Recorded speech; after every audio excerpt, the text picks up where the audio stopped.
Okay, it's 7 o'clock.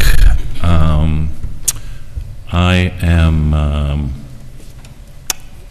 sitting in for the mayor, who's will be joining us online remotely, and we'll do a roll call. Oh no, we'll do the Pledge of Allegiance first.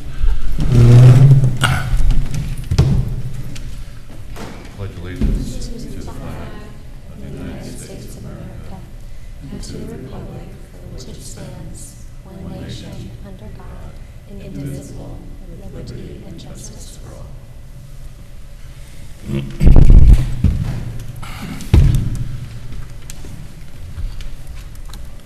Okay, we'll do a roll call. We have Molly is here, Justice, I am here, Paloma, Ren, and our city administrator, Chris White. The mayor is joining us remotely. Dan is excused for the evening, and we have a lawyer online. Yeah, Nick Ward-Willis is remote. Hey, Nick. Okay, well, Nick. And we're going to start this evening with a community segment, which will be the Mitchell Associates Architects presentation on the Lewis Tompkins Hose Firehouse renovation project. And we're waiting right now. We have Pete Signorelli from Mitchell Associates. Pete, is Bob joining us? Yes, I just spoke to Bob. He's trying to log in. He's having a little bit of trouble. So, oh, here he comes. Okay, good. So while Bob is getting on, I'm going to just give a quick intro of what we're doing. Chris, could we get that screen working?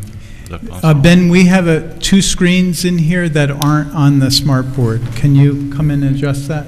Oh, there we go. Wow, that was fast, Pete. Right in the middle of his dinner.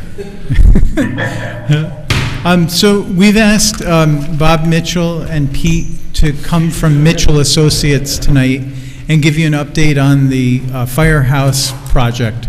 You may remember in May we came before you with a presentation, and you authorized the first phase of design for the firehouse, the phase called design development. We are now done with that, and as we talked about in May, I wanted the architects to come back, talk about what we've done, what new information we have, and then get your approval to move forward on the project. Now, Bob will go through a lot of details, but overall, we're in a good place. We did an updated estimate. It looks like we're about $30,000 over the earlier estimate. Again, that's to be expected, and that we were just worried there might be something we found that would be millions of dollars more than we thought, and we luckily didn't find that. Bob, are you ready to begin your presentation? Yes, I am. I had a couple of technical difficulties, but I'm ready now. Super. Hey, it's the mayor. I took a look at it, and it's like, tell us more about the pictures as opposed to telling us about all the tables and stuff. It's like, that looks too complicated. But just, tell us general progress and then show us pictures. That's my case. Okay. And Bob, if you can, let's cruise through this, because I know the council will have some questions, so we're going to treat this community segment kind of like a workshop where you guys can have back and forth with the architect on your questions and any feedback you have. Okay, so...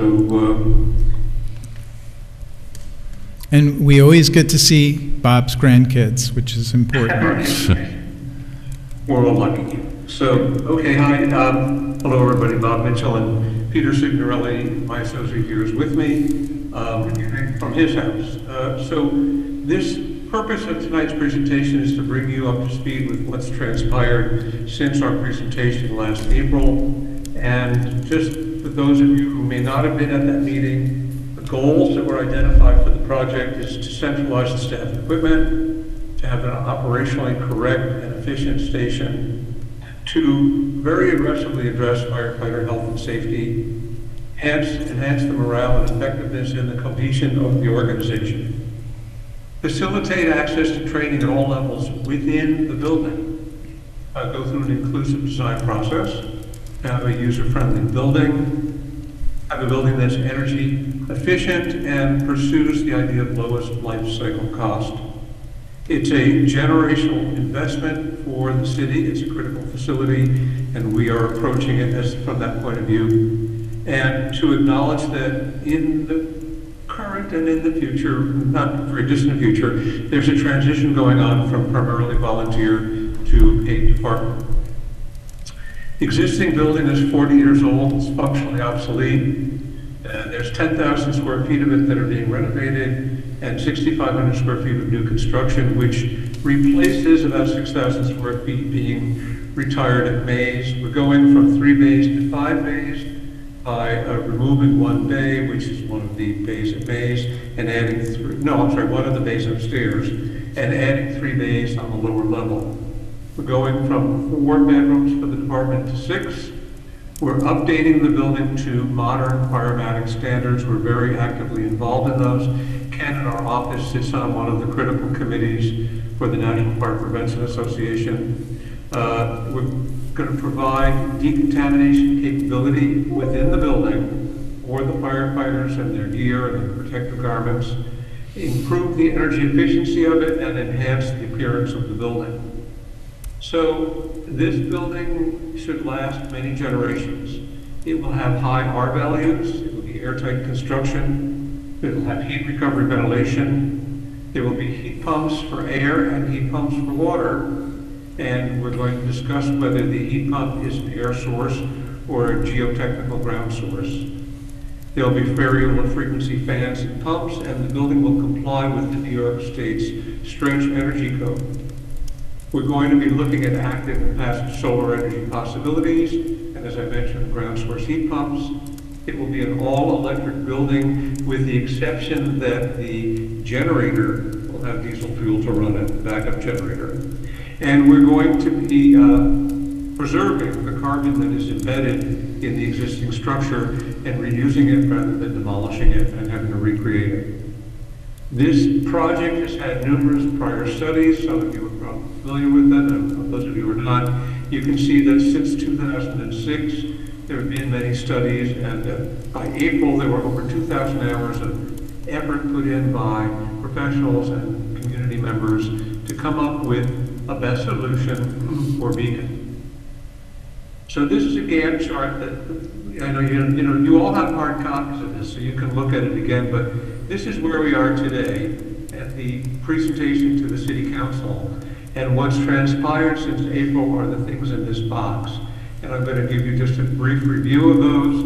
You have them on your printed copy. This is a listing of all of the things. We don't need to belabor them, but there was a 3D laser survey of the building to get an accurate model of the building. We could not trust the existing drawings. There were geotechnical borings done to determine the condition of the soil and the depth to bedrock. There was a survey done to replace the survey information that existed that was not trustworthy. There's been a hazmat survey done by Quest, and there is asbestos to remediate. We'll talk some about that. There's been a traffic study done, which is a requisite in order to be able to go to New York State and say there are control issues we want to take over for the safety of the community and the fire department for controlling traffic at the adjacent intersection. There's drilling that's been done. I believe it's completed at this point, and there's going to be analysis done over the next week or 2 weeks, I guess, for the geothermal test wells. And these are the wells that would provide the alternative to the air source for the heat pumps for heating and cooling the building and heating the water. So the question about where the geothermal wells would be placed, this is an out-of-date site plan, but it is convenient for showing that there's plenty of space for wells to be drilled. Typical well has about a 20-foot diameter, not of the shaft, but of the interference with adjacent wells. So we don't think it's going to take anywhere near that many wells. We don't know, but we're thinking it's something like 16 or 18 wells. The point is that there's no shortage of space to put wells in, and also space them further apart if that's what the engineers determine. So the phase that we're just wrapping up is referred to as design development. Back in April, we had what we called schematic design that we showed, which was the floor plan and the general appearance of the building. The design development work has created all of these drawings. I didn't count them up, but I know there's at least 60 drawings there that address a lot of detail that allow the project to go forward into the next phase, which is the creation of what are referred to as construction documents. They also allow an accurate estimate to be conducted because there is a high level of detail for the estimator to work with instead of just guessing. So that information was handed off to our estimator, NASCO Construction Services. They're located down in Armonk, and they've done, they've been around since the 70s. They do hundreds of estimates a year, and they've done, at least 20, 25 fire station projects. So their estimate is at this level of detail. This is one of 20 pages of data that is in the estimate. This, again, is not the final estimate. This is the design development phase estimate, which represents the work having progressed to about 50% complete. Work meaning design work. The results of the estimate and other items that go into the project that we call soft costs. I know politically some people think that means soft costs are somehow mushy. They're not. They're not brick and mortar. They include architects, they include construction manager, they include insurance, they include hazardous material remediation. You can see in the top the different studies that were done, the laser scan, geotechnical investigation, the hazmat survey, traffic study, geotechnical heat pump, and so on. And going down, further down, and when you get into the area near the bottom over here, you see the brick and mortar cost that's in the estimate, which is based on an air source heat pump and the proposed or anticipated at this point, and this is we're calling it a plausible increase because there's not design work done yet for the ground source heat pumps. That design work cannot be conducted until after the conductivity testing is done of the wells. The wells are drilled to a depth of just under 500 feet. And there's testing done to determine the rate at which they can extract heat and reinsert heat into the soil. You extract, well, in this case, the rock. You extract heat in the winter, and you reinsert heat in the summer. And that's how it acts as the sink or supply for taking care of the heating and cooling needs of the building. So, as Chris mentioned, we're just about $30,000 different from last March's estimate, which was presented and discussed in April, and we feel very, very good about that. These are extremely volatile times in terms of costs. Everybody knows that.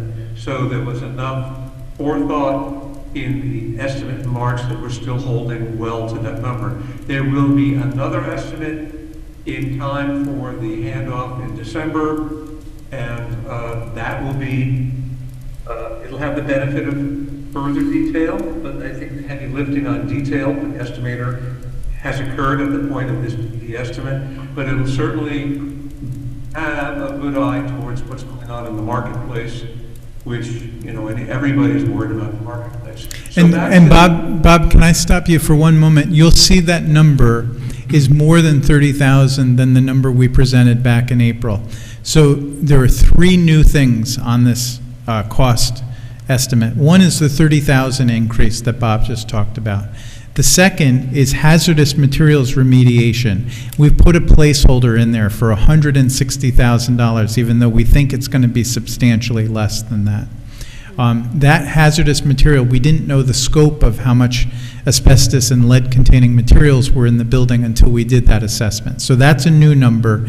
And then you'll recall we added, in lieu of a clerk of the works, we added a full-time construction manager. So that's the differential between what you saw in April and what you see today. And I do want to say Lou Rodriguez, our construction manager, did join us by phone. So if any questions come up, he's also available. Bob, I'm sorry to interrupt, but I just wanted to... Thank you. Yeah. That's important.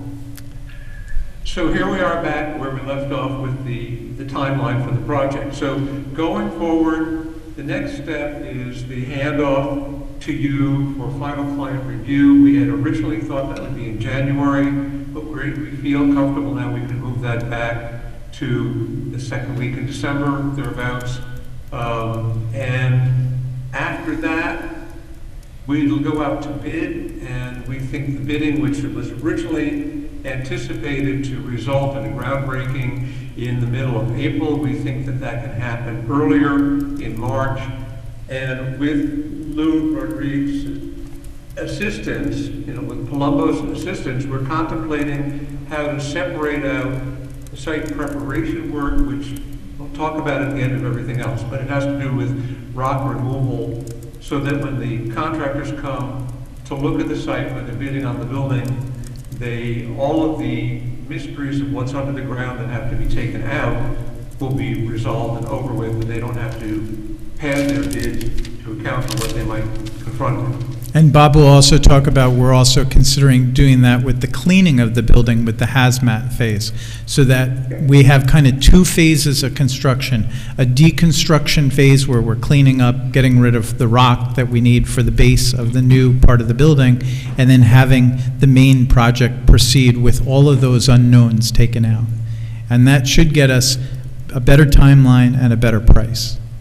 Definitely a better price. Contractors are always extremely wary when they're bidding about things that are not absolutely known, as they should be. Anybody in their right mind would be. So to the extent that we can take care of the rock removal, which we can talk more about where that is, well, in a nutshell, it's up here where the new apparatus bay addition will be. Now, these are old drawings. I just have them here so you understand the inherent concept for how to proceed with this site is not new. It was contemplated all the way back in 2006.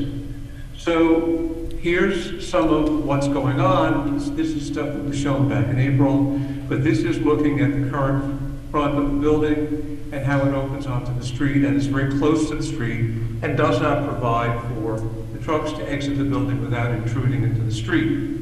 And this is being replaced by reversing the way the building faces the community out onto 9W and having the trucks be able to come out onto the apron and be fully out of the bay, which is an important thing because there are tasks that need to be performed on the vehicles outside of the bay. And in this instance, they can be outside of the bay and not even block the sidewalk, much less be out in traffic. So the rock removal is here. I think you might see the arrowhead. Is that true? Can you see it moving? Yes. Yes. So on the north side of the building, near the visitor center, is where a lot of the rock, where the current parking lot is, on the visitor center side is where the rock removal will take place. So what I'm showing you now is something you saw last April. This building transitions into something like this. Now, we have several versions of what the outside could look like. They don't alter the shape, the massing, but they just alter the surface material. So this is what was shown back in April. This is, and I know the proportions look a little different, it's just a computer modeling discrepancy. This is the building with brick on the exterior and split face CMU that is done in the manner of a ashlar stone. So this is brick, and then the third alternative is staying with the general color and hue of brick, but going back to what are architectural and oversized concrete masonry units. So they don't look like block, they look like precast architectural units, but they are actually made in a block plant. And using this kind of methodology saves about $72,000 as relative to using brick. So the And Bob, one last thing on that. Oh, you did get it. You pulled you'll see the sidewalk is connected in front of the aprons for the firehouse. So some of the earlier stuff you saw didn't have that, and we did make sure that was. This one didn't have it. Yeah, so we did carry that through. Somebody made that comment to me, and I'm sorry, I forgot which member of the council did. I thought I heard that we were going from 3 to 5 bays. Did I miss you? You're correct. So there's 3, go ahead, Bob. Okay, there are 3 here, and there are 2 on the side of the existing bays that remain there. Okay. You'll see that in a moment. Great. So the parking lot will have charging stations here for electric vehicles and handicap parking, and it will look pretty much like that as you see it from the street. Okay, now we get back to your question about numbers of bays. Currently, there's 3 bays on the upper level. They're undersized for modern apparatus, but they're very useful for other kinds of fire support vehicles. In any event, this will evolve to become that. And you can see it's down to 2 bays. The bay that's being retired from being a bay is providing essential firematic storage and supports. You know, one of the problems with any older fire station is it wasn't designed at a time or in a manner that acknowledged all the support activities that need to occur in a fire station, whether it's decontamination or materials used, equipment that's used, handling and caring for and refilling breathing air bottles and stuff, all of those kind of matters. So that is the presentation. So I'm ready to take questions. Lou Rodriguez has joined us. And we also have Chief Gary Van Voris with us if any firematic questions come about our specific operations. So you've got the whole design team here if you want to throw out ideas and suggestions and questions. Yes, and Peter Signorelli is here as well. Are we leaning in a certain direction between going with the architectural CMU versus going with the brick, and what's like the as far as like long-term external durability, is there a difference between the architectural CMU or the brick? Maybe. Modern architectural CMU is produced to an extremely high density, and it has integral water repellent minerals added to it. It's not like block used to be. So it's, you know, I won't be here in 50 years to prove what I'm saying. The general consensus is that it is as durable as brick. Now, it may seem inconceivable because brick is a kiln-fired clay product. But we have buildings that are 20 years old out of this stuff that pretty much look the way they did the day they were assembled. We don't have anything older than that we can prove that with. Because the changes I'm talking about happened about 20 years ago. But again, those aesthetic considerations were one of the things we wanted to come back and get your feedback about. Because we did see this as an opportunity to upgrade the building. Right now from 9D, you look at the back of the building, because when this was built, South Avenue was the front entrance. We'll actually be changing the address to a Wolcott Avenue address. But we want to make it look like it's a historic building. So if you have a preference, let us know, because those details can be added. Right. Is that along those lines? I'm wondering if there's an opportunity to ask our planning board, and particularly our architectural review subcommittee of that planning board, their opinion. I think knowing that it's durable and what it looks like would be great, but I think there are also others that we have connections to whose opinion I would value in this instance. Yeah, I had a similar thought. I'd be very curious what our current firefighters or past firefighters might prefer to go to work in every day. Or maybe not every day, but when you go to work. I was wondering if there's any consideration of, given the height of the existing buildings and the buildings and the addition that we might add, any consideration given to possibly going up in the future, like another floor? Is it structurally, would it accommodate that? Is it worthwhile thinking about now? I can address that. existing two-story building, we're using the existing structure, and it's not going to be capable of adding a third floor on it. We could conceivably add a floor over the apparatus bay at some point. That would be expensive to do at this point because the roof of the apparatus bay is very long span and is meant to shed water, so it's not level. So we would have to create a level roof of very high strength and then overlay on top of that a pitched roof to address water. And that also that roof elevation wouldn't match the second floor, the about equivalent of the second and a half floor. So we'd have to add a different kind of elevator that would have a front door and a back door to just account for the possibility that maybe sometime in the future another floor would get added over that. Yeah, that makes sense. But we are building a little bit of room in for expansion. Like right now, we have 4 career firefighters on a shift.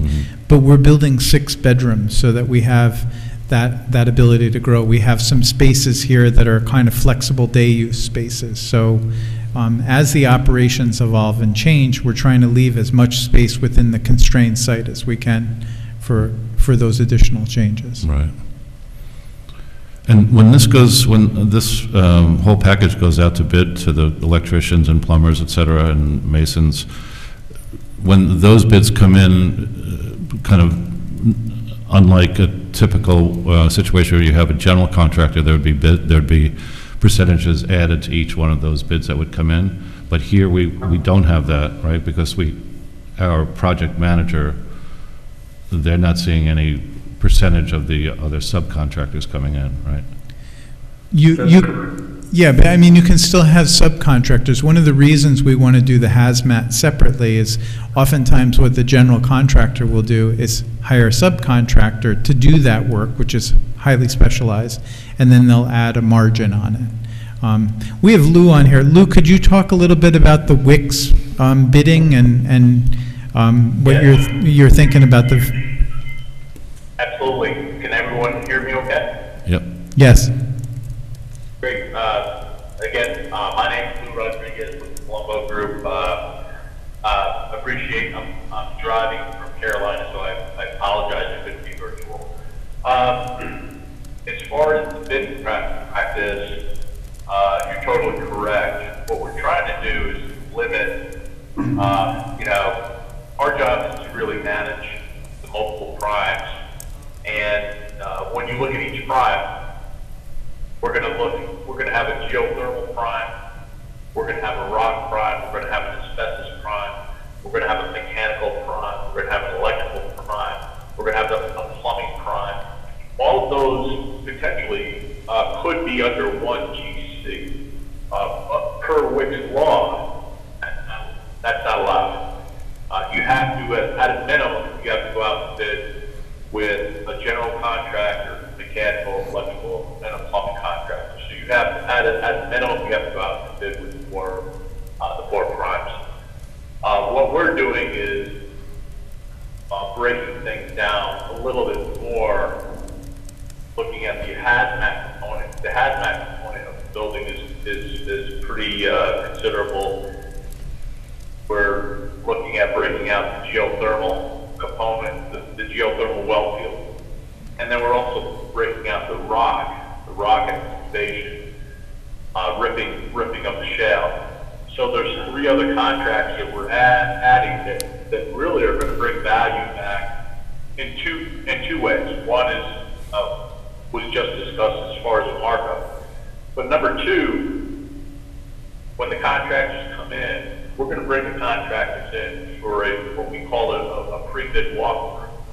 And that pre-bid walkthrough is really going to, now it's going to be definitive. They're going to see an area where we carved out rock. They're going to be able to walk through the facility where we've actually did significant demolition and abatement work. And then outside, they're also going to be able to see the geothermal well field. So there's a lot there that they're going to see, and that's going to bring that value back to the project. So, a lot of puzzles. And I would just add, there's a third component that's at play, that some contractors don't have these specializations in-house, and they're less apt to bid on something if they have to do geothermal wells and rock removal and hazmat. These are often done, like you have firms that just do that type of work. So to be able to kind of take that off the GC, which is the largest, going to be the largest single component of the project, is an important item. And Lou and I did this on a project up in Kingston back in 2014, where we cleaned an old elementary school of asbestos, lead, and PCBs before the project. And it did turn out to get more competitive bids. And we ended up with a good timeline and budget on that project. Yeah, thanks, Chris. I think that's a great point. We broke out a lot of components of the site. We broke out the site as a major component. This project right now, the way we've already broken out, we're going to, at a minimum, we're looking at 7 or 8 contracts. And then on top of that, we may even look at some specialty contracts that we buy off the state contract. Yes. Or any apparatus equipment and whatnot. So there's been some creative things that we've done there too to bring value back as well. So we'll be buying directly the specialized equipment rather than going through somebody that marks it up. And actually, Mr. Gedman suggested that, which I thought was a great idea. By the current entrance of the firehouse on South Avenue, where the garages are, there's a large tree and a flagpole and whatnot. And where's in the design, the tree isn't there, nor the flagpole, nor the memorial. Where's the cost for that removal seen? What does that? Where is that? It would be in the GC contract, and they would be required to move the flagpole and the memorial. The tree has to come down. And we are going to probably take that tree down before our bat window closes. You can't take that down after, I think it's either October 1st or November 1st. And Lou, let me know if you know that date. But we're working on taking that down beforehand. The big tree on the other side doesn't need to be taken down. So we will be looking at planting other things in the back there.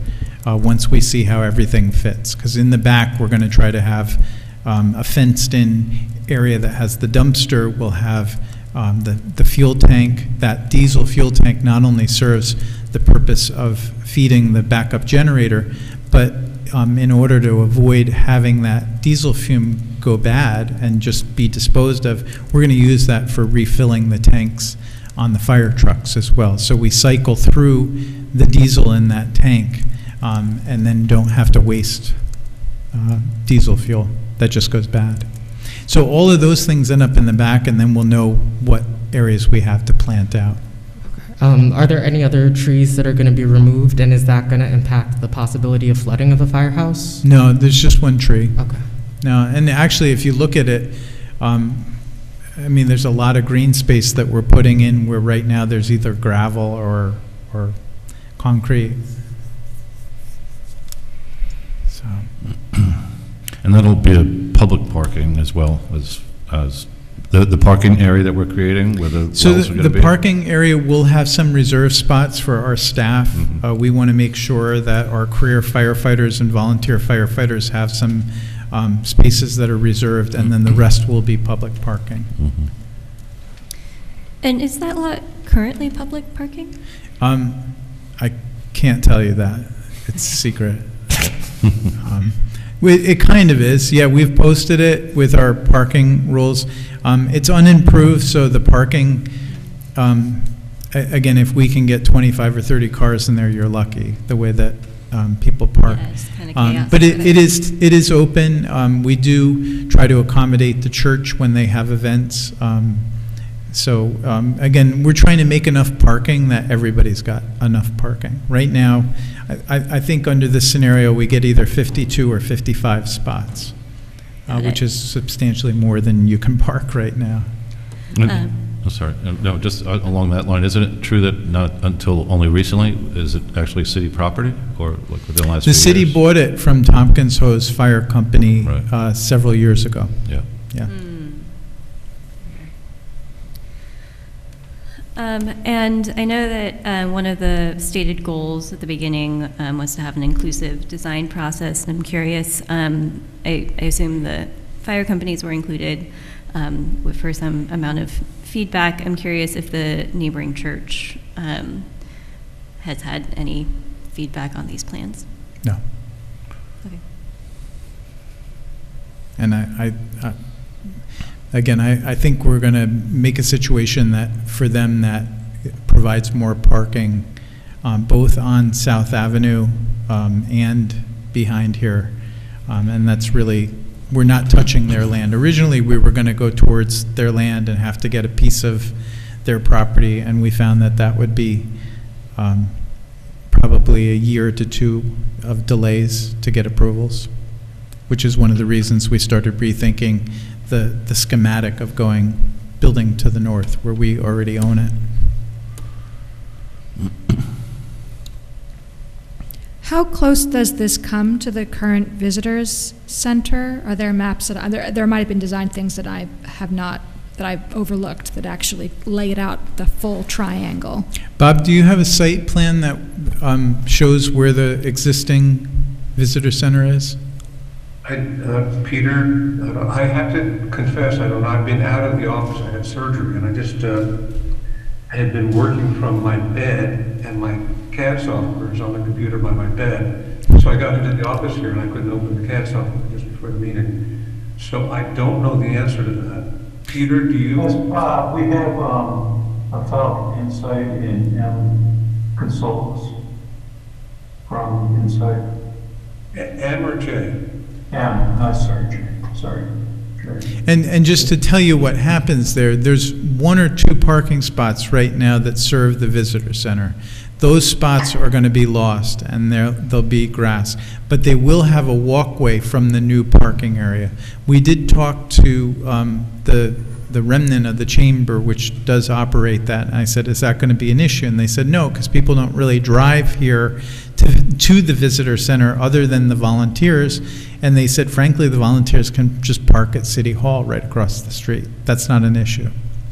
And we will have a handicap spot closest to the building with a walkway across. So if somebody is not ambulatory, they still can get a wheelchair across that.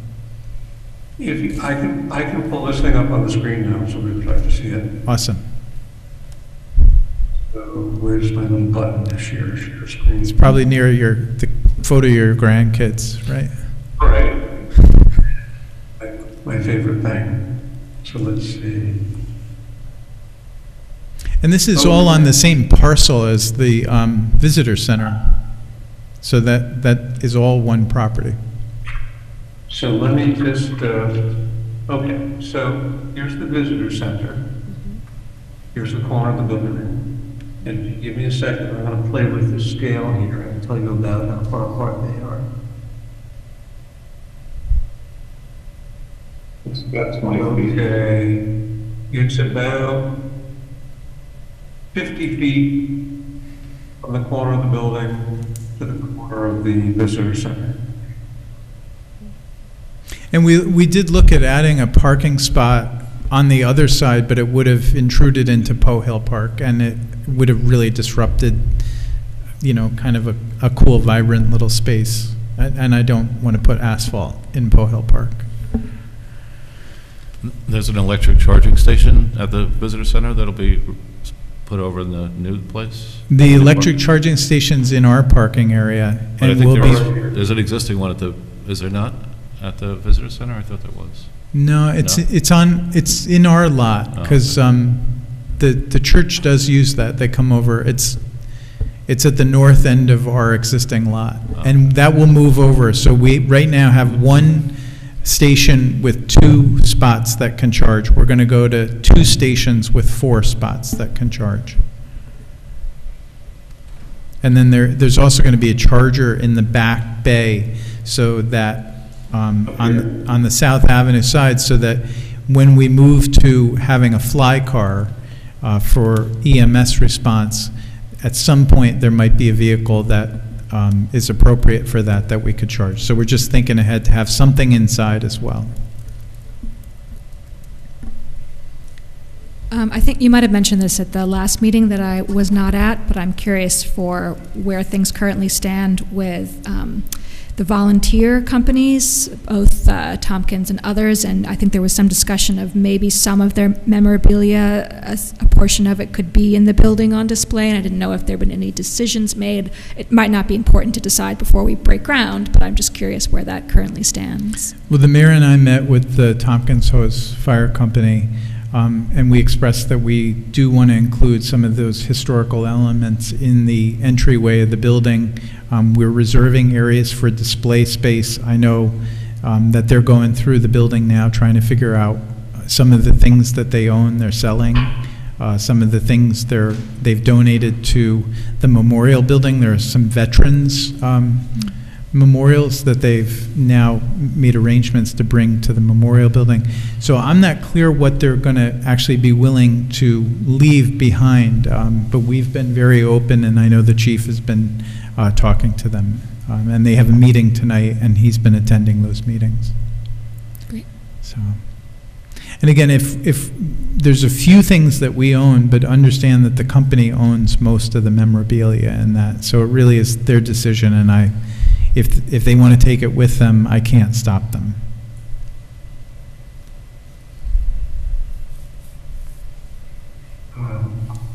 Trying to get an image to open and show you the display area. But I might have that, Bob. I'll look while other questions are done. We can show you a display area in another firehouse to show you what we had in mind. I'm just going to pull that up while you're taking questions. I had a question from a couple minutes back. I wanted to make sure I understood what Lou Rodriguez was saying. He was using the word primes, correct? Yeah. Okay. So the prime is short for prime contractor, and that's under Wick's law, there are 4 prime contractors that you have to put a job out to. It's not like you're doing something in your house where you get one contractor and they bring in everybody else. Yeah. And they would, sorry. Those 4 primes are general contractor, GC, yeah. Mechanical, electric, and plumbing. Okay. So, and mechanical is HVAC. And then on top of that, we're thinking about 3 additional ones, one for the hazmat, one for rock removal on the north side, and one to drill the wells if we do go further with the geothermal pump system. Great. With the decision about the geothermal pump system, it sounds like we need to drill a well and see how that goes. Would that come back to us at City Council, depending on what we discover, or not necessarily? I'll discuss it at a workshop and get your, what we're going to get back is the cost of the 2 systems, the upfront cost, along with the life cycle cost, so that we can understand, like, the geothermal system as opposed to the air heat system may be in a greater investment in the beginning, but it may have less cost to operate over a period of time. So what we'll do is a cost-benefit analysis to understand what the payback is on that. I do have a photo of the interpretation, Ben, if you can let me share.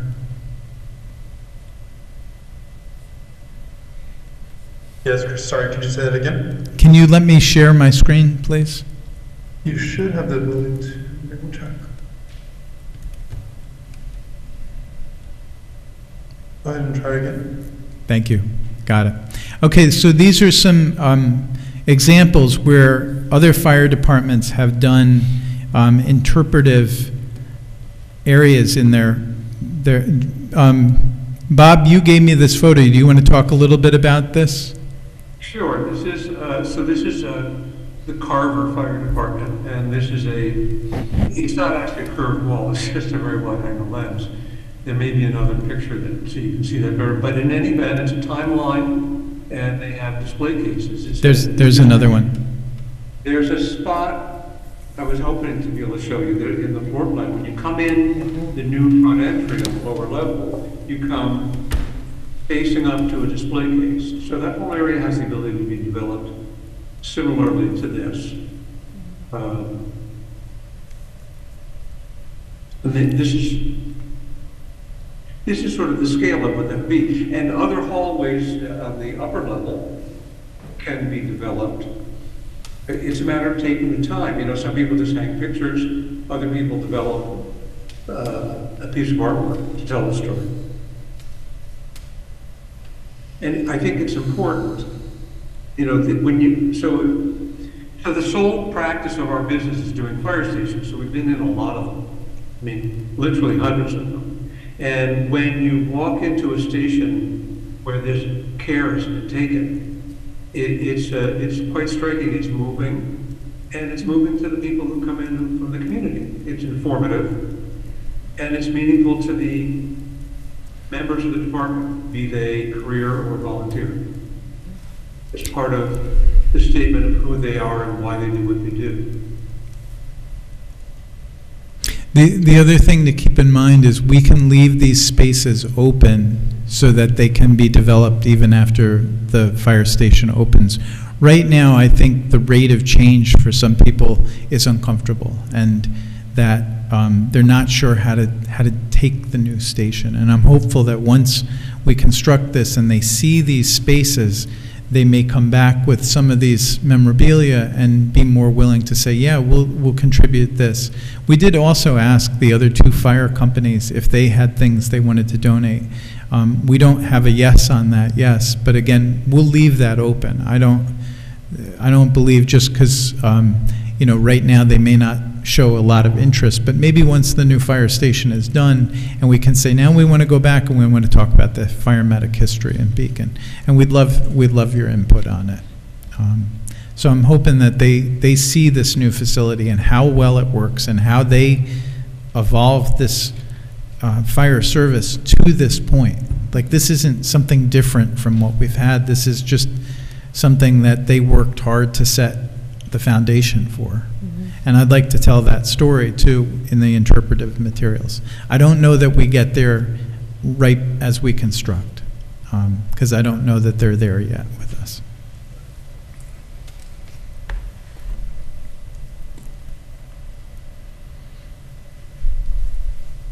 So can I get a sense of the board, if we were to say we could do real brick, and it's a little bit more money in the context of a large project, would you want that? We can also ask the architectural review for an opinion, but is there any feedback from you guys?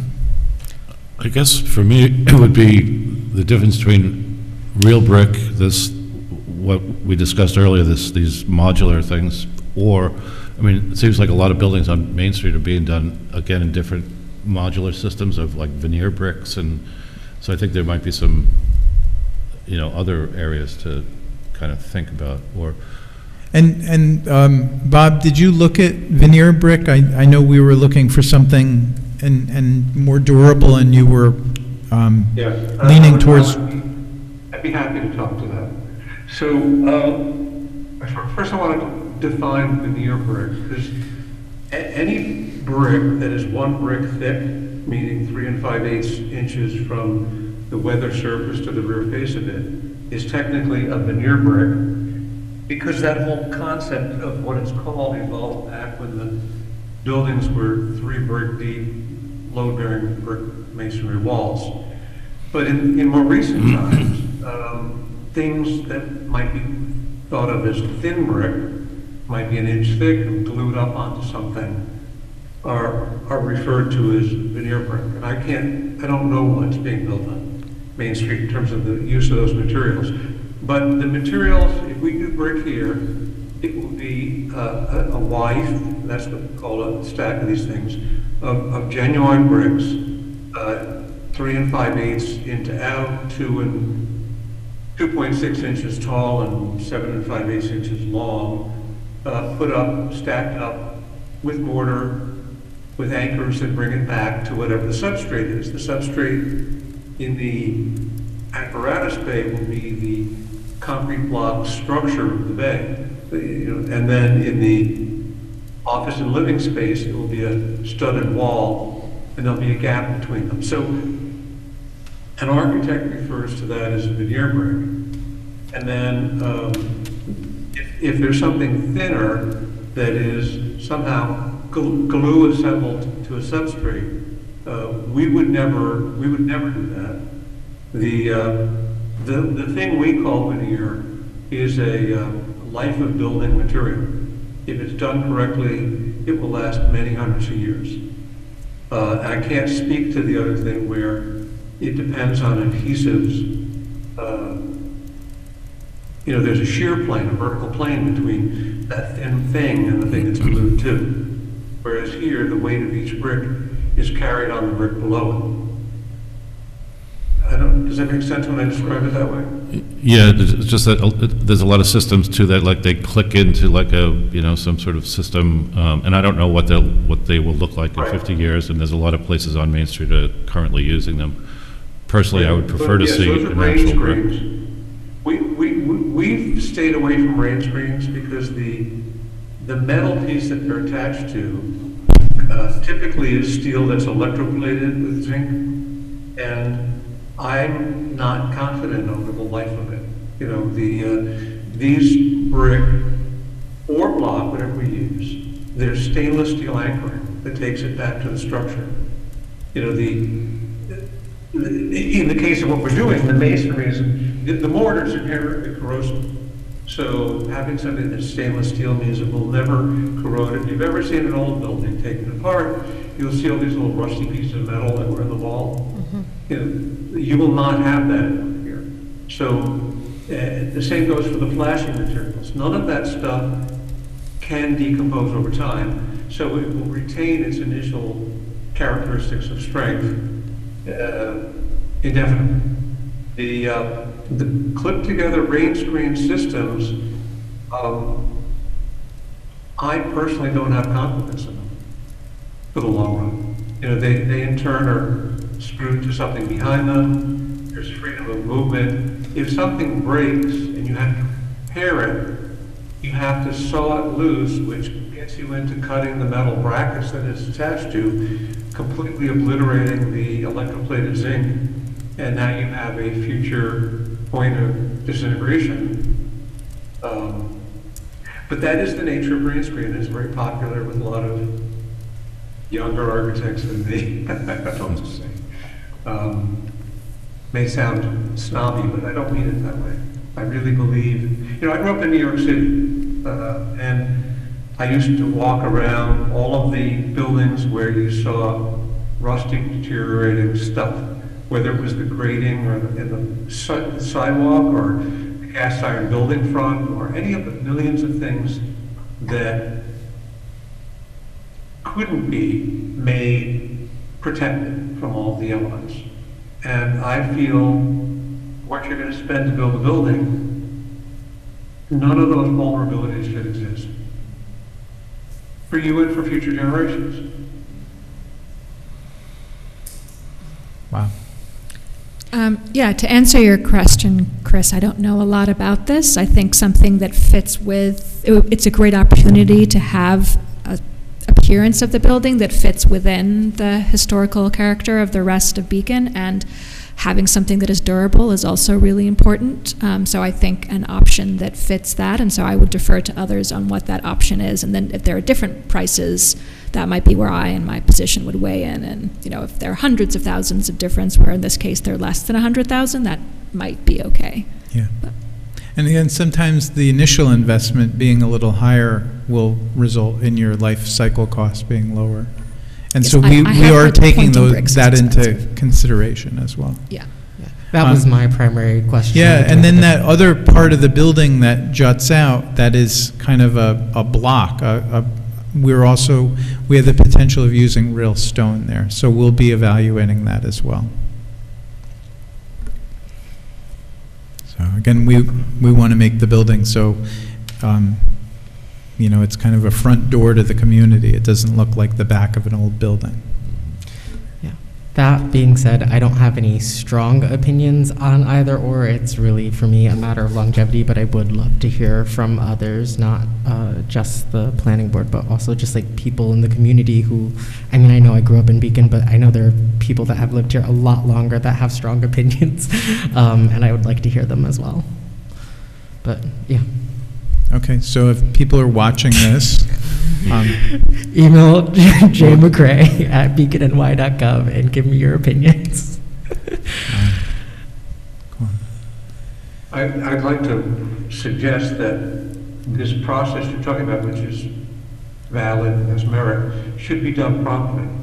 So we don't get boxed in November still weighing what this stuff is and trying to have the drawing details done in time for December completion that we're trying to commit to. yeah, so we'll try to do something very quickly. But we have an opportunity to do a cost analysis between the two better options that are being suggested, either the real veneer brick versus the block. Bob, is your estimator looking at both systems?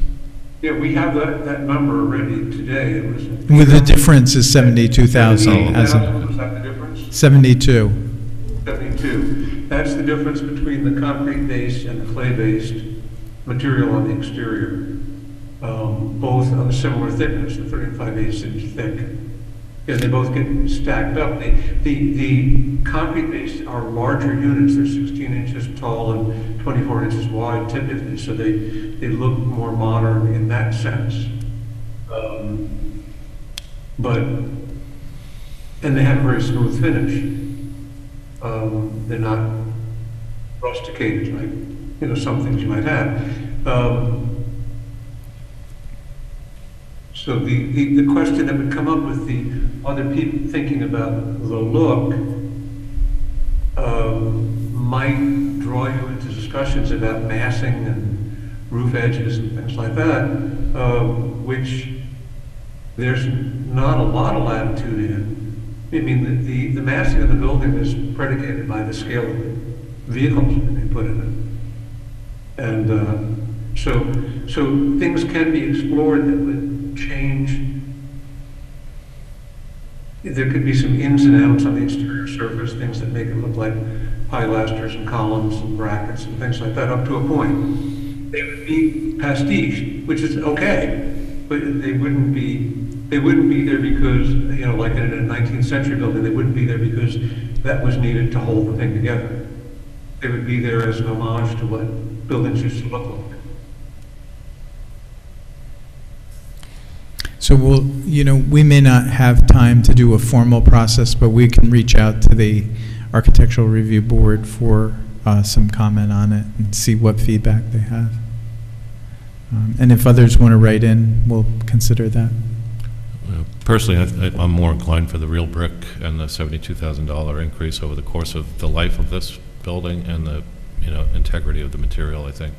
That's where I would and again, if there are certain things that we're thinking about and we're not sure, we can do bid alternatives to see where we are after we're gonna do another round of estimates after the detailed design. And not only is the architect's team doing an estimate, but our construction manager is going to fact check that, so that we have these two data points to look at, and they can go back and forth and wrangle about, well, this is how I came to this number. So before we start in with the first work, we'll have a really good idea what this building costs. Yeah, and I want to say that we're very happy to have Palumbo Group weighing in on costs. These are tough times to have a lot of confidence in the number. And thanks, Bob. Thanks, Bob, for that. Yeah, and we're working on it right now. We're working on the same DD set. So we're going to try to put together something so that the team can review. And again, it's a check in time, and then we'll do the same check when we get the CDs as well. Construction documents. yeah. And then tonight, you'll see on the agenda, we have a continuation of Bob's contract. You may remember when I came before you, I think in November, we did a resolution authorizing the the contract. So the contract's in place, but I said I'd come back to you to advance the contract. So that's on the agenda for tonight.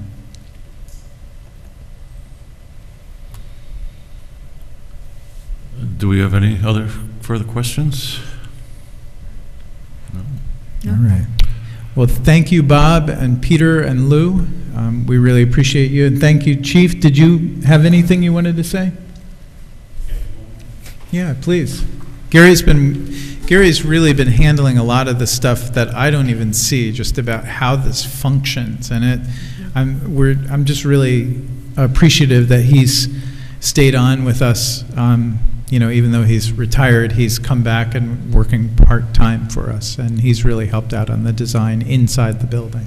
Well, thank you, and I also want to thank the past council, before my time even here, back to 2006, that's been leading this infrastructure in the city that should be changed. And with that, I've been in probably hundreds of firehouses. In 45 years, I've been in the fire service. So I know what the time to get from out of the chair to the fire truck, this and that. There's all little things that add up to make that. But mostly this firehouse needs to be updated, and since there's no ADA, there's not even a woman's room on the first floor, and also safer. I came to here over 9 years ago, and that firehouse is the gateway to this city. You think about it. You stand out the door right now during the day, you're looking at a dumpster in a very, very unattractive building, I feel. Now, if you've been across the country, I have too, a bunch. You ever go to a little town and the nicest building, what is the nicest building in a town? The firehouse. Do that when you go to these little communities, this and that. We're a big community. And also the greatest thing is that we're going from 3 to 1. And with that, we talked about change, where we have some problems. Of all the profession that trades, firefighters are the hardest ones for change. I mean, from back in the days, we had standard transmission, went to automatic, they didn't want them. You know, I mean, little things like from different nozzles to hoses, we change it. So here we are changing. We're making a major change from a fire station that has 100 years of history in it to a fire station that's getting more modernized and safer. And I think with the things that Chris brought up today and the architect of how we can get together and still hold the tradition that should be in any fire service and any fire station. Thank you. Thanks, Chief. Thanks, Chief. Thank you.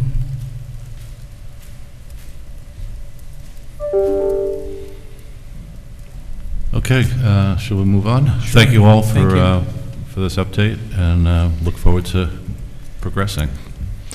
So next we have the first opportunity for public comments. Everyone has 3 minutes to speak about any subject matter. We have no public hearings this evening.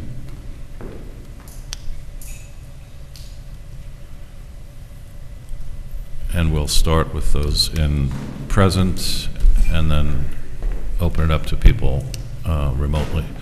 Thanks. Thanks, guys. First person that signed up here is Clark Gebman. That was the head of the fire union that was here. So they have been involved in seeing this play out. So, thank you for the compliment. The caution, Clark Gebman, 2 Wilson Street. The caution on that point where you can get very, very largely burned on that effort is that your prime electrical contractor normally has responsibility over whatever hazmat materials are brought, making sure the voltages are correct and all that to getting to this pot. The same would go for anything heat generating. So if the specialty equipment isn't purchased early, and catalog cuts voluminous, like a dozen, that go to the applicable vendor, contractors, or the HVAC, if they don't know that certain air supplies and certain technical, and it always gets screwed up.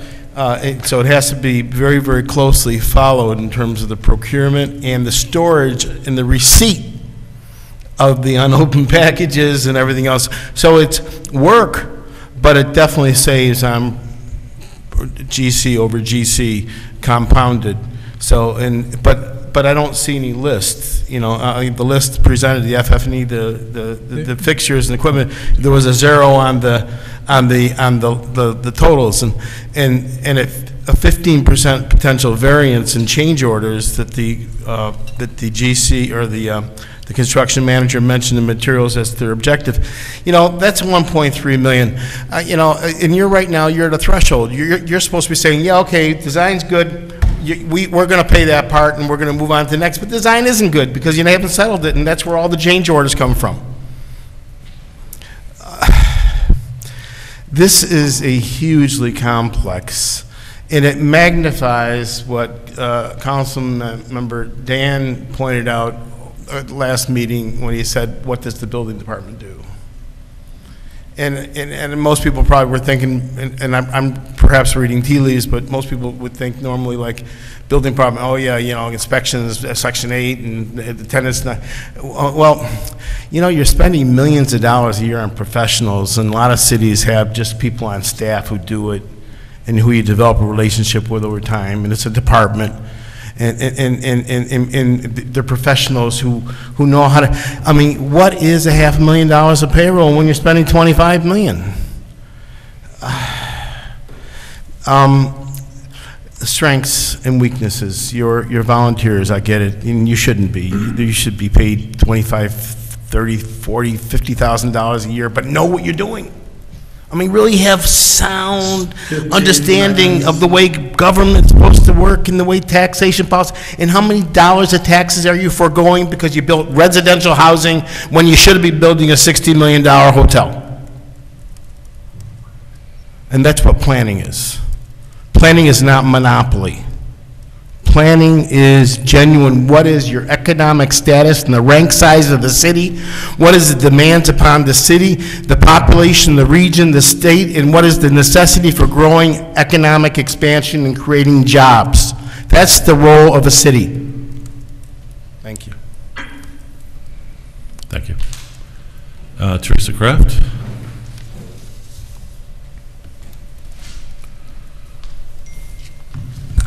Good evening, Teresa Kraft. Phew.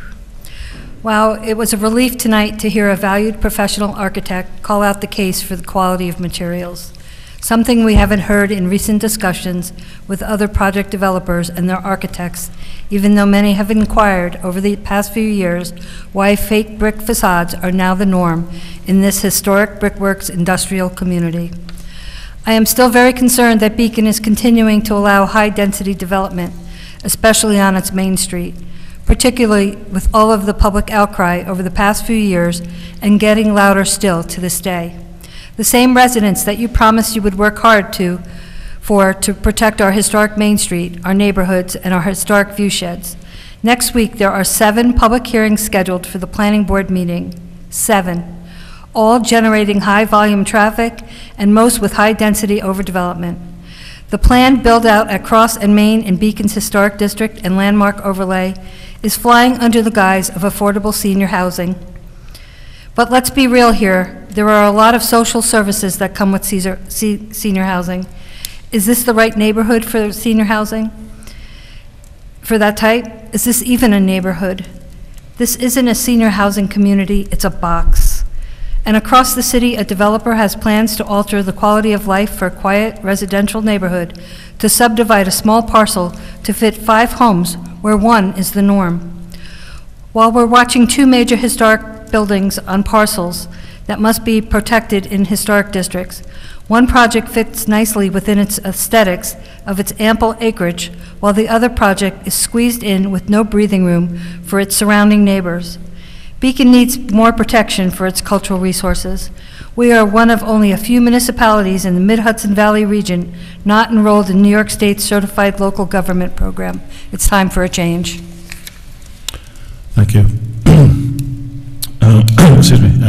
Ben, is there anybody online that would like to say something? If you're on Zoom and you'd like to make a public comment, please use the raise hand option at the bottom of your Zoom screen. If you're on a phone, you can press *9. If you're watching on YouTube, you will need to join the Zoom by visiting beaconny.gov.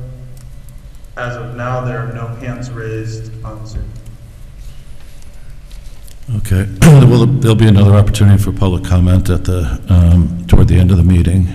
So now we'll go on to reports. Molly, would you like to begin? Sure. I'll start with saying it was great to be able to take some time away in August. I missed the last meeting, but it was wonderful to be able to watch the recording and just know that the city is in good hands. And I think that's true for all of us, to be able to take the time that we need so we can return refreshed. I will be having some office hours in September on Sunday, September 18th from 12 to 2 p.m. As some of you may know, that we occasionally get emails sent to us at All City Council about the trash on Main Street around our trash receptacles.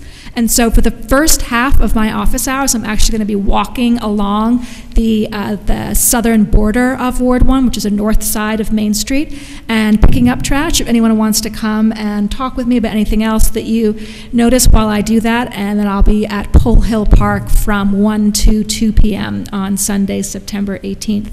I wanted to go pick up trash so I could see what it is like in person, and I might wander across to the south side in Ward 2, as I know some of the worst offending trash cans are on that side.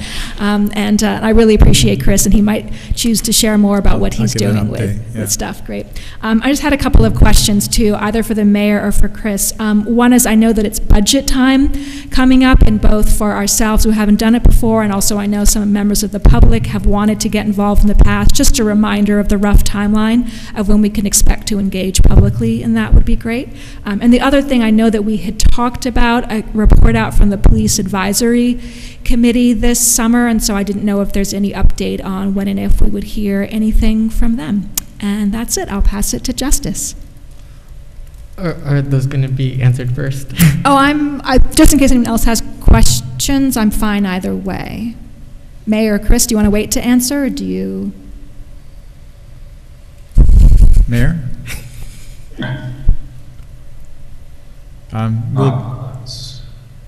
So on police advisory, I think that they put something together. We're just trying to kind of edit it down so that it's, readable, et cetera. So that is in the works. I would expect something in the next month or so. But again, we have to, work with them. If there's been a draft of something, it's just a process. And then the other question, Molly, was the budget timeline. So I believe there's a mayor's budget first. Yeah, that's usually first week of October, right? Yeah, I think we're going to be presenting that October 3rd to the council, and then we'll workshop it. We'll present it. We'll put it out there. You'll workshop it, and then it will have a public hearing. So you have a couple months before it passes.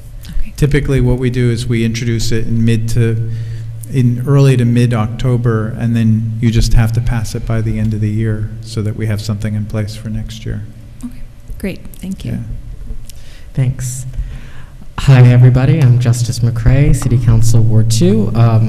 This first announcement is really only for people tuning in live. Until 9 p.m. tonight, you can go to the Roosevelt in the Hudson Valley Food Hall. It's the bar in the Hudson Valley Food Hall, and you can sign up to get your monkeypox vaccine next Tuesday between 4 and 9 p.m. It would be administered by Sun River Health Peekskill and provided by the Dutchess County Department of Health. So if you're watching this on YouTube, you cannot, later on, you cannot go there. It's only tonight until 9 p.m. that they're doing the signups. But Dutchess County is also, the Department of Health, they're doing monkeypox vaccines Monday, September 16th in Poughkeepsie, and you can go to dutchessny.gov/D as in Dutchess, B as in behavioral, C as in community, and H as in health, so DBCH. That is dutchessny.gov/DBCH to fill out the intake form, and you will either receive a phone call from them, or they'll redirect you to a time slot to sign up for a monkeypox appointment. You can also access monkeypox resources from my landing page, where you can also schedule a meeting with me at linktr.ee/Justice McCray. I have monkeypox vaccine information for Dutchess County, Westchester County, and you can schedule a meeting with me from that landing page as well, and some other helpful resources. I want to thank everybody that came out to the I Am Beacon's Back to School giveaway, and I want to thank I Am Beacon for putting that together, and I know there were some others around town as well. I think it's just really incredible, everybody that's working to help out their community. And so I just want to give a special shout out. That was a great event, despite the heat. And in case you didn't know, there are 2 community fridges in Beacon, one at 23 West Center Street by the, or next to the rec center, and one behind Binnacle Books, which is 321 Main Street. And I'm bringing them up because food security is a real issue in Beacon and in this community, and those fridges get empty as fast as they get filled. So if you have the means to donate and to support the community fridges, if you're cooking a large meal and you have extra, and you could put together a little package for the community fridge, or if you're at the store and you see a sale on something that you only really need one of, please, if you can, it'd be awesome to support those.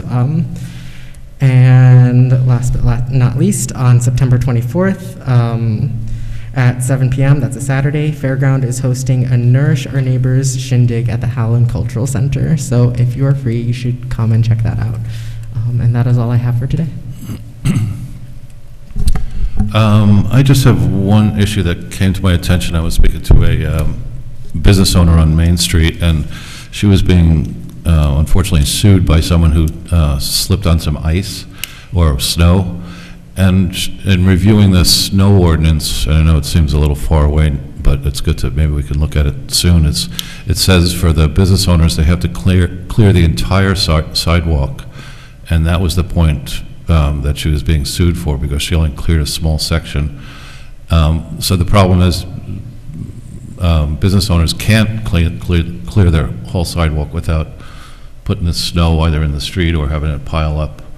So if we can clarify that, where it's a passable or, you know, a wheelchair accessible, and that maybe we could also suggest that they make passage from the street to the sidewalk, at least in front of their own store.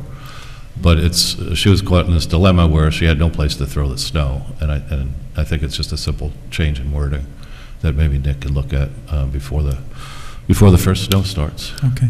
Nick, you've heard that, you're on? I am. I took notes. I'll look at that first and discuss with you, and then bring it to council. That would be great, thank you. Thanks. And then I just wanted to wish everyone a new, happy new school year. A lot of people went back to school today, and I hope it's a lot better than it has been for the last few prior years, and that it's as normal as it can be, and as joyful and educational, and be with your friends. So welcome back, kids. That's it. I will jump on the congratulations to everyone who started school today or is starting school this week bandwagon. I live across the street from a school, and it was very nice to see all of the families showing up for their first day. On theme, I wanted to call out the federal student loan forgiveness program that should be rolling out in the coming months. For those who are unaware, up to $10,000 for individuals making less than $125,000 a year, and up to $20,000 for Pell Grant recipients will be forgiven on a one-time basis. Applications for this program are going to become available sometime in October. I suggest going to ed.gov/subscriptions to sign up for the newsletter to stay up to date directly from the government on this program, and a recommendation to complete those applications by November 15th in order to receive that relief. I am one of those people who was saddled with a lot of student debt, and while I have been lucky enough to pay off most of that in my years, I really appreciate this support. I think it's notable that this will be directly affecting some of the lowest income people, also people who maybe didn't even finish college. And I think it's a really great program, and I hope people who qualify make use of it. My monthly office hours are going to be this coming Sunday, September 11th, from 4 to 6 p.m. at Memorial Park. near the mural bathrooms. It is my usual second Sunday office hours, and I hope to hear from folks about whatever you want to talk about. Thanks. Thanks, Paloma.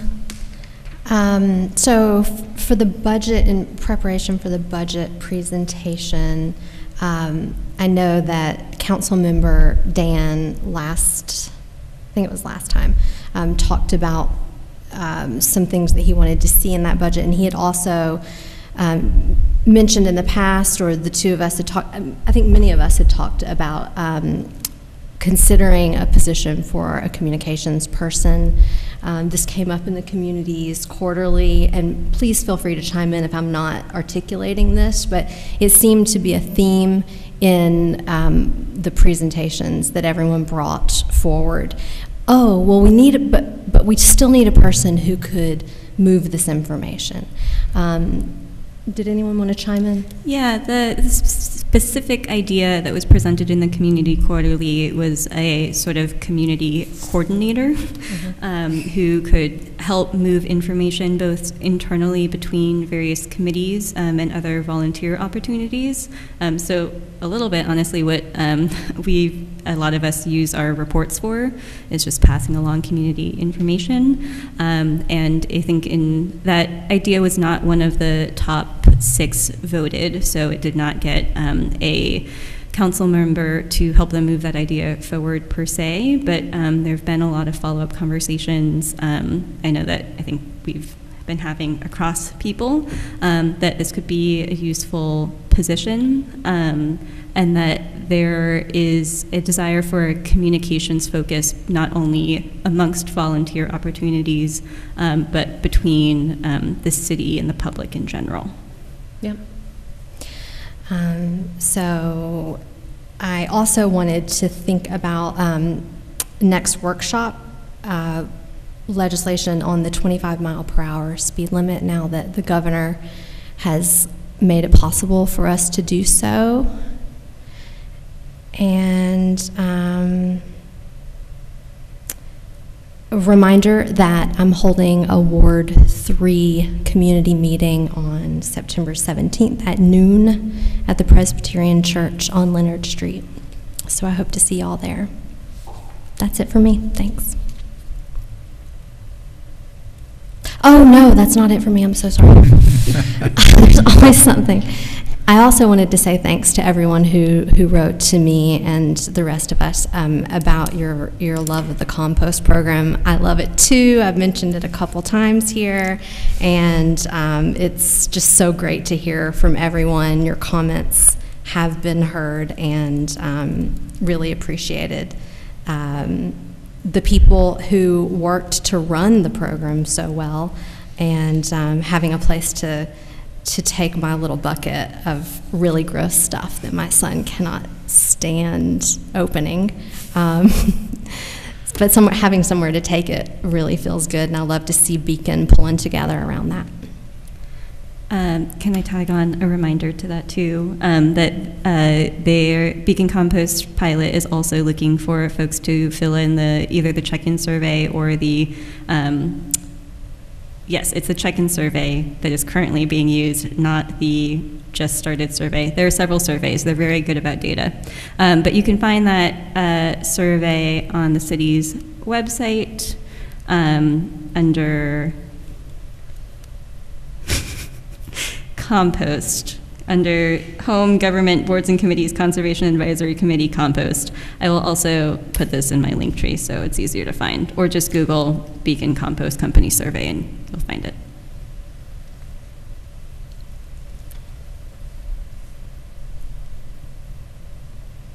I think the mayor is up. I just want to say it's good to hear everybody and to hear ideas. And, happy to be able to join remotely. That's it. Thanks.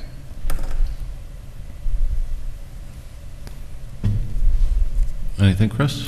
I do. I want to just let people know that the community facility and program survey that we're working on, which is like the rec study looking at information for what a community center might look like and what other enhancements we may need to our Parks and Rec is now open, and I'm going to share this. This is our website. So if you go to beaconny.gov, you'll see this page. And if you go down to the latest news, you can click on Take the Survey. And there's also a banner up above that links you right to the survey. This is going to be open for about 2 months. So we're going to try to close this at the end of October. We've been trying to get the word out about it to the extent that you all can push that forward to your networks. It would be great, and we really do encourage people to take that. Additionally, I wanted to let you know that work on the Hannah Lane, Fishkill Lane sewer replacement has begun. So you're going to see some heavy equipment in that area working on Hannah Lane. As of September 19th, we're going to have limited lane closures on Fishkill Avenue. So we have a variable message sign that's going out, if it's not out already, on Fishkill Avenue, advising drivers of that. I would just say there's going to be a little bit of disruption for about 2 weeks, starting on the 19th. Trash on Main Street has been just a perennial issue, and we're trying to address it in a number of ways. Number one is I signed a new amendment with Royal Karting to do a Saturday pickup starting this past Saturday. Now, we still had garbage issues because we had a 3-day weekend and there were 2 days of no pickup, and people seem to have trouble getting the trash in the little hole. So we're also looking at what the design issue is on that. We're going to pilot a number of new units that don't have the rain top, where you actually, and you don't have a swinging door that gets left open. So we're going to be adding those to the units that we already have on Main Street, testing them out, seeing how they hold up and work, and then if they work, we'll transition over to those new ones. And in addition, then on the first work day of the week, I have a DPW crew going through and cleaning up. So we recognize there's an issue. The great news is we have a ton of people coming on every weekend. The bad news is they come with garbage, and they create garbage. So it's manageable. We are working on it, and I will tell you, I'm going to get this fixed. It bothers me a lot. And then I wanted to just also note, this weekend, September 11th, there's a commemoration at the Elks Club at 11 a.m. that's open to the public. And the architect sent me a note about one of the public comments you received about equipment, and he noted that he has 22 columns on his spreadsheet and 269 rows of detailed information on all of the equipment going in. So he took great pains to correct the record on that, and I will pass that along. Thank you. I had one quick question, if that's okay, about the community survey. We had talked, if I recall, when we reviewed this, about potentially having a, thank you for participating, you are now entered to win some merch from the rec center, or some sort of thank you incentive to fill out the survey. I'll talk to Mark tomorrow. I don't think that happened. Okay, yeah, I don't see it on the website currently. It can be something easy. I just think it's nice to offer something back. Okay, thanks. Okay, should we go on to local laws and resolutions? I believe so.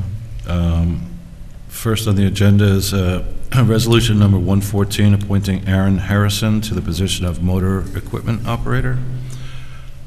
Do you want to say anything about that, Chris? Yeah, I would just say we have an open position in our highway department for motor equipment operator. We interviewed people. Aaron Harrison was someone we thought who was a good fit. He has carpentry, painting, and welding background.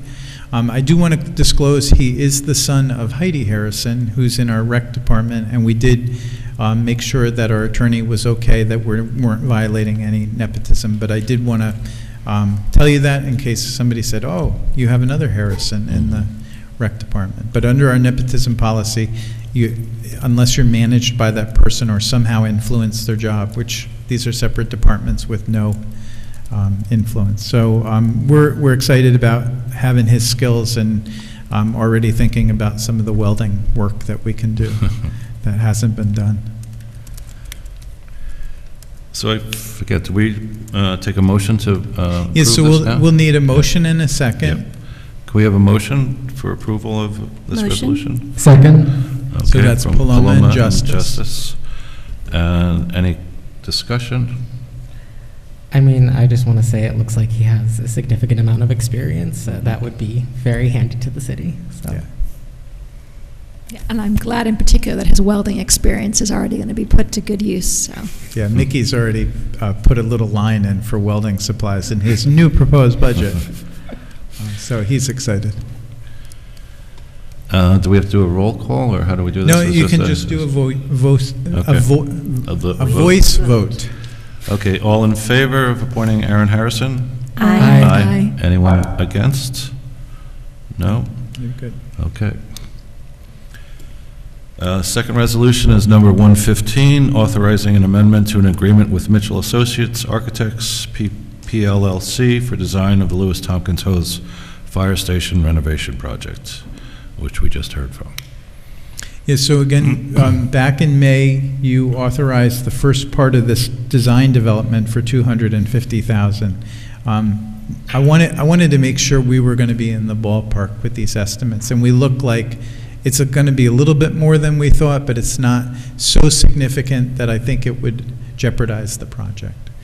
So I'm glad we didn't find something that we would have said, wow, this raises the cost by millions of dollars.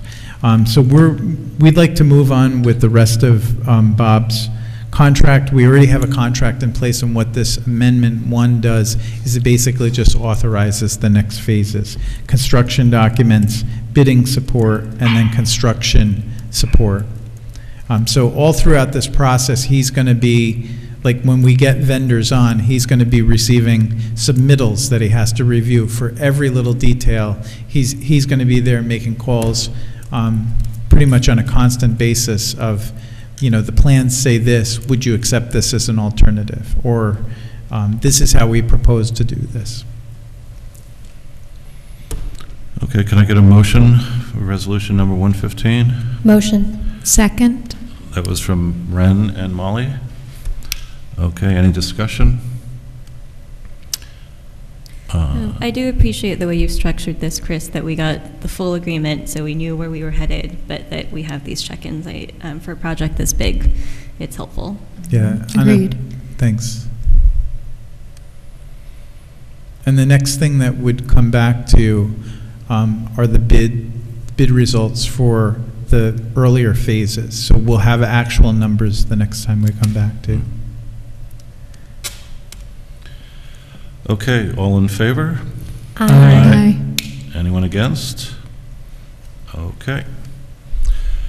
Third resolution, number 16.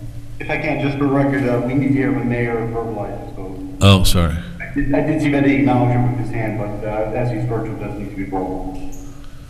Mayor. Yes. Thank you. I'm glad Nick's keeping an eye on you, Lee. All right, third resolution, number 116, authorizing an agreement with Teague and Bond for engineering design for the sludge dewatering system at the wastewater treatment plant. Chris, do you want to explain Sure. that? So many of you know one of the critical processes that we use down at the plant is to separate the water from the sludge, the solids. Currently, we have a belt press that's nearing 30 years old, and it's breaking pretty frequently. We've been down at least 3 times over the last year where we haven't been able to process sludge because some part of it has broken.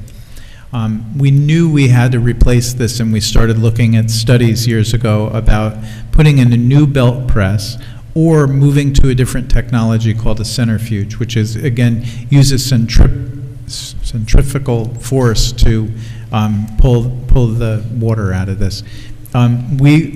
We had an opportunity to submit a grant later this week that can pay for 40% of this replacement of our sludge dewatering system.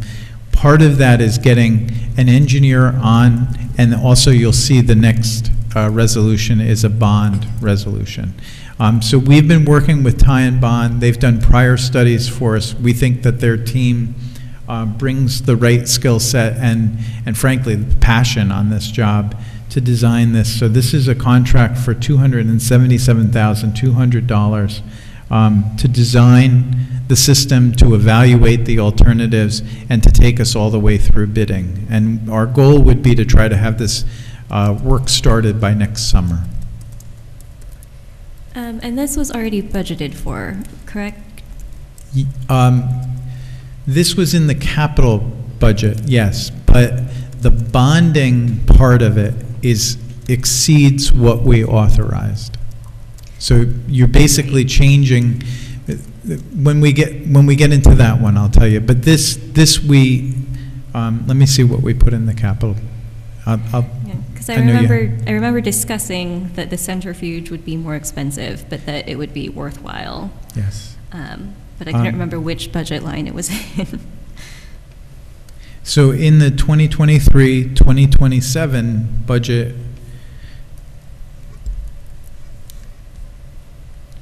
Capital plan. yeah, the capital budget, we put in for the dewatering 150,000. So we'll be increasing that, and then we had only put in 1.4 million for the construction, and it's going to be significantly more. So you'll see that bond resolution basically covers how we get the money for the entire project. All of the engineering phases, the soft costs, the contingency, construction, and construction inspection. And it's a worst-case scenario. We went with the highest number possible because when you apply for a grant and you're going to get 40% of that, it's a lot easier to go down from there than it is to say, oh, I need more money because I didn't apply for enough. Mm-hmm.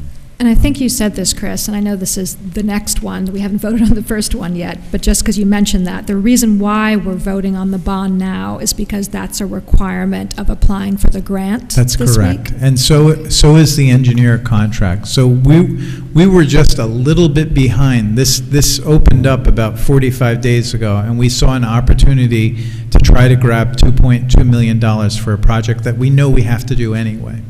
And so what we did is try to speed up. I probably wouldn't have done this as quickly, but we had tie-in bond. We were already talking to them about the project, and they've already done evaluations. We have some studies from both tie-in bond and Bipin Gandhi from Lankan Tully that provided a lot of the data that we're using right now to put into the grant. So in a way, we were a little bit behind because we hadn't, gotten to this money yet, but we had all of the basic information that we needed.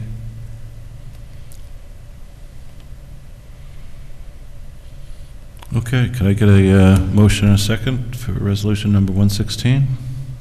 Motion. Second. Molly and Justice, I believe. Any discussion? Oh, sorry, one more thing. This is a service where we also allow other people to use it and we charge for it, or no? I think some of the services at the sewage treatment plant, other people, other companies or municipalities use. Is this one of them? It's part of a system that we do get revenue for. Okay. So the dewatering process is necessary both for all of the waste that we collect in the city through our network of pipes. It's also, we have some capacity that we're allowed to sell to haulers who bring in septage. That also goes through our dewatering process. Okay. So when we're down and not able to process, it backs up, like we can only back up so many days, but then we also have to turn off that revenue source of the haulers. Which is significant. It's in the hundreds of thousands of dollars. 200,000 or something. Yeah. Yeah, no, I bring it up as it's another long-term economic or budget benefit, financial benefit of us to pay for this now, so we continue to generate the revenue. So. Yeah, and it also can save us on the expense side because we'll have less sludge to stabilize and ship.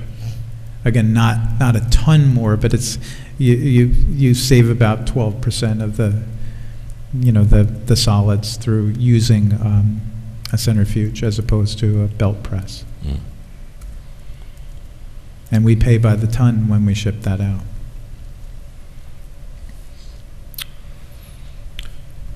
Okay, are we ready to vote?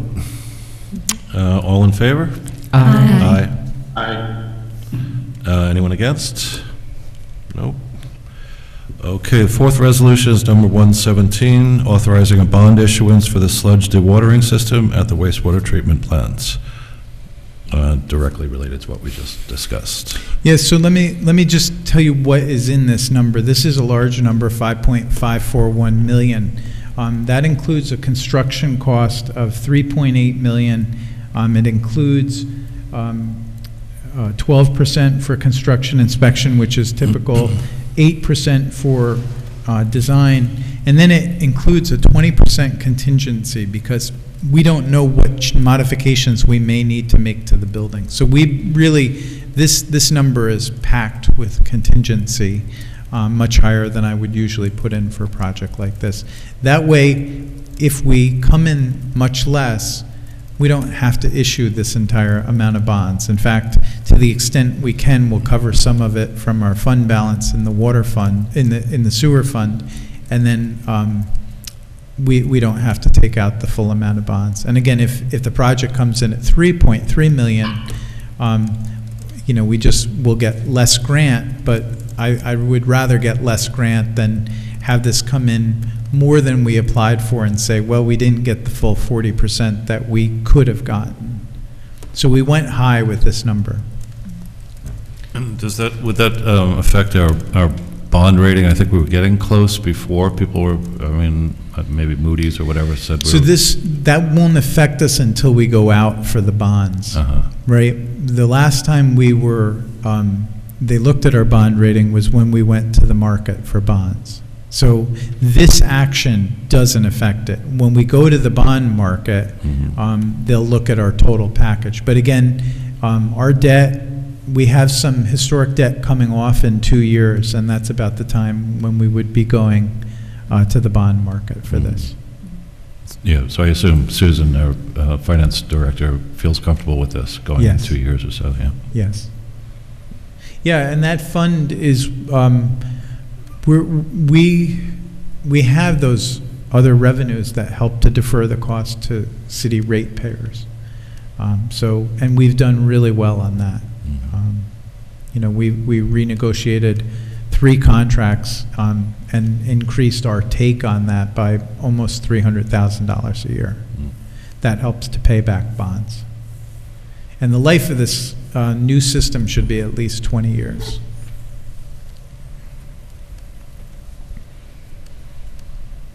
Okay, any other questions? All in favor? Aye. Aye. Anyone against? All right, the final resolution is number 118, amending the 2022 City Council meeting dates and times. I'm titling this Save Halloween Act. We inadvertently made, again, when we have 5 Mondays in a month, we typically skip the 4th Monday and we go to the 5th Monday. I don't think anybody realized we had set this for Halloween, and I just thought you might not want to have a meeting on Halloween, but you can, again, this was just a suggestion. Makes sense to me. I thought you might have better things to do on Halloween. It's scary enough here. Yes. Thank But I'm you. bummed. Yeah. Okay, can I have did I have a motion in a second? No, you you need didn't. it. I'll make the motion. Okay. Protect Halloween.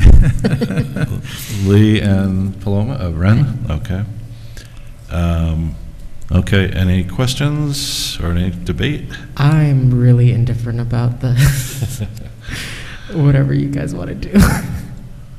Okay, Good. I might not be here on the 24th, but that doesn't mean that I want to deny others their plans for the 31st. So. And Nick is asking, did we get a motion and a second? Oh, for the bond? I on had the a question bond? about No, that, too. yeah. We might not have. Did we do that? Did we?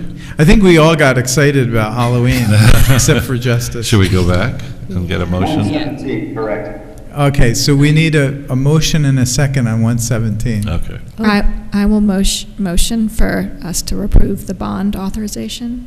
I will second. Okay. All in favor? Do we have to vote on again? Yes. Yes. Aye. Aye. Aye. Anyone against? No? All right, Nick, are we good? We are, Chris, but we should also just have a motion and a second on Resolution 118 so we can have the discussion on it. Okay. Can we have a motion and a second on Resolution 118? Motion? Molly? Second. Ren? Okay, have a discussion. We've started that. We have 2 indifferents and 1 in favor. Did Dan submit any comment about this beforehand? No comment. If we come in on the 31st, if kids come in and trick or treat, do we have to give them candy? We won't we be- allowed to We give them won't be candy? here on the 31st. Well, that depends on how the vote goes. Well, let's get that vote. All in favor? Aye. Anybody against? No? Okay. And I even heard the mayor say yes. All right, that was close. I think the kids will revolt if we don't pass it.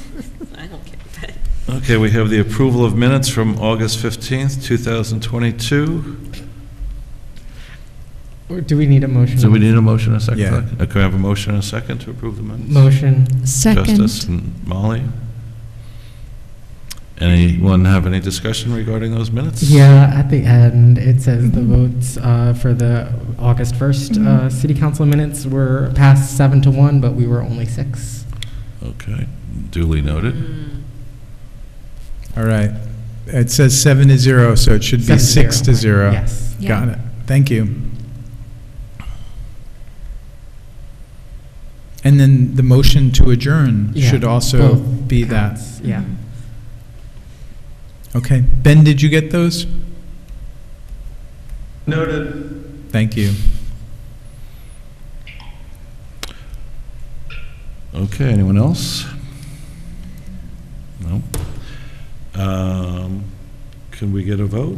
All in favor? Aye. Aye. Aye. Lee? Aye. Anybody against? Okay. This is the second opportunity for public comment. Anyone who hasn't spoken before in the public here and present, there's nobody here who hasn't already spoken, so is there anyone online that would like to speak? Ben? There are no hands raised on Zoom right now. Okay. Can I get a motion to adjourn? Motion. And a second? Molly and Paloma. Okay, all in favor? Do we vote on that? Aye. Aye. Aye. All right. Okay. And we don't have the executive session, so we're done. No executive session. That's, All right. That's it. Thanks, Nick. Okay, good night, everyone. Thanks, night. Nick. Thank you. Good night, Lee.